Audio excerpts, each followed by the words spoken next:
먼 옛날 에게해의 바람이 끊이지 않던 언덕 위 한 남자가 묵묵히 거대한 돌을 쌓고 있었습니다. 그의 이름은 페르세우스. 제우스의 피를 이은 반신반인이었죠. 괴물을 무찌르고 신들의 뜻을 따르던 그는 마침내 한 도시를 세웁니다. 그곳이 바로 미케네, 돌로 쌓은 성, 황금 갑옷의 전사들이 지키는 신의 도시.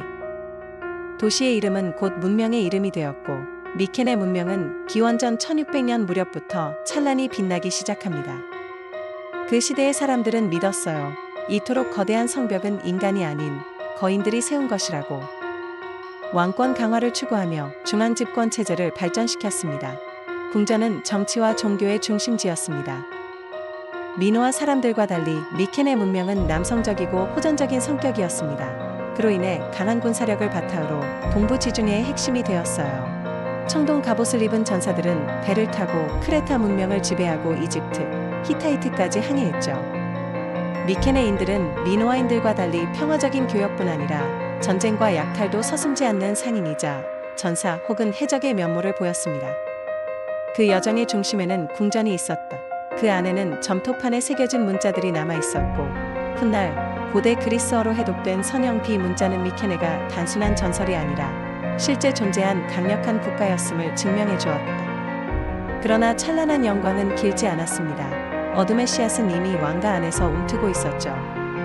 왕 아트레우스는 형 티에스테스를 권좌에서 몰아낸 뒤 끔찍한 복수를 준비합니다. 그는 형의 아들들을 죽여 고기로 요리해 면회에서 먹였습니다. 그리고 조용히 말했죠. 그 고기 맛이 어땠나? 면회장은 순식간에 얼어붙었고 그날 이후 미케네의 하늘은 더 이상 밝지 않았습니다. 사람들은 등을 돌렸고 신의 가호도 점차 멀어져 갔습니다. 저주받은 왕가란 말이 그때 생겨났죠. 그러나 시간은 흘렀고 왕가의 피는 여전히 왕좌로 향했습니다. 아트레우스의 아들 아가멤논이 왕이 되자 흔들리던 미케네는 다시 강력한 힘을 되찾기 시작했습니다. 전쟁과 정복, 그리고 야망은 다시 도시를 움직였죠. 그는 전 그리스를 이끌고 트로이 원정을 시작합니다. 천척의 함선, 수천의 병사가 미케네의 위세를 알렸죠. 하지만 출하는 순조롭지 않았습니다. 바람은 멈췄고 군대는 발이 묶였죠. 제사장은 말했어요. 왕이여, 신들은 당신의 딸이 살아있는 것을 원치 않습니다. 아가멤논은 제사장의 말에 깊은 고민에 빠졌죠. 전쟁을 선택하느냐, 딸을 지키느냐. 결국 그는 딸 이피게네이아를 제물로 바쳤습니다. 그날 밤 바람이 다시 불기 시작했고 천척의 함대는 마침내 바다를 향해 떠났습니다. 그러나 이 희생은 전쟁의 대가였고 왕의 몰락은 그때부터 시작된 것이었습니다. 10년 전쟁으로 트로이를 무너뜨리고 에게해를 장악하게 되었죠. 하지만 아가멤논을 기다린 건 환영이 아니었습니다. 그의 아내 클리티임네스트라는 딸 이피게네이아를 신에게 바친 남편을 결코 용서할 수 없었죠. 그는 전쟁을 위해 자신의 딸을 속이고 그 딸을 제물로 삼았습니다. 그 순간부터 그녀는 남편을 남편이라 생각할 수 없었고 복수의 마음을 품게 되었죠. 딸을 앗아간 손으로 평화를 말할 자격은 없다고 믿었죠. 그리고 마침내 전쟁에서 돌아온 그날 클리티임네스트라는 욕조 속의 아가멤논을 칼로 찔러 죽였습니다. 그 칼끝은 오랜 슬픔과 분노, 그리고 엄마로서의 복수였죠. 그 뒤를 이은 아들 오레스테스는 깊은 고뇌에 빠졌습니다. 아버지를 죽인 어머니를 벌하지 않는다면 왕가의 명예는 무너지고 정의는 침묵할 것이라 여겼습니다. 하지만 어머니를 죽인다면 또 다른 피의 저주가 시작될 것이 분명했습니다. 결국 그는 신의 뜻과 아버지의 복수를 따르기로 결심했고 자신의 손으로 어머니 클리티임네스트라를 죽였습니다.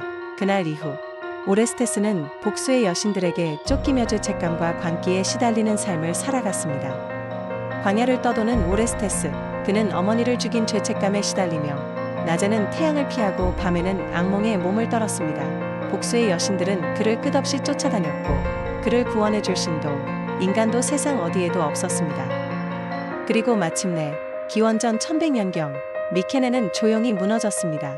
찬란하던 궁전은 불길에 삼켜졌고 신들의 언어라 여겼던 선형비 문자는 영원히 사라졌습니다.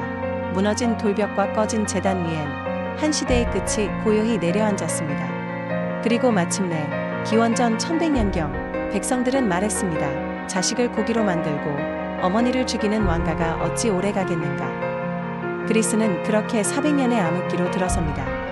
그리고 아주 오랜 시간이 흐른 후 한 고고학자가 땅 속에서 황금 가면을 발견했습니다. 미케네 문명에서 금은 단순한 장식품이 아니었습니다. 그것은 권력과 신성, 사후 세계에 대한 믿음의 상징이었고, 미케네 사람들의 문화와 세계관을 보여주는 중요한 열쇠입니다. 신화와 역사 사이에서 그 이름은 아직도 조용히 살아 숨쉬고 있습니다. 죽은 자의 얼굴 위에 남은 황금처럼 미케네는 잊히지 않는 전설로 남았습니다. 미케네가 사라진 뒤 그리스는 어둠에 잠겼습니다. 그리고 400년 후 한 시인의 입을 통해 전설은 다시 시작됩니다.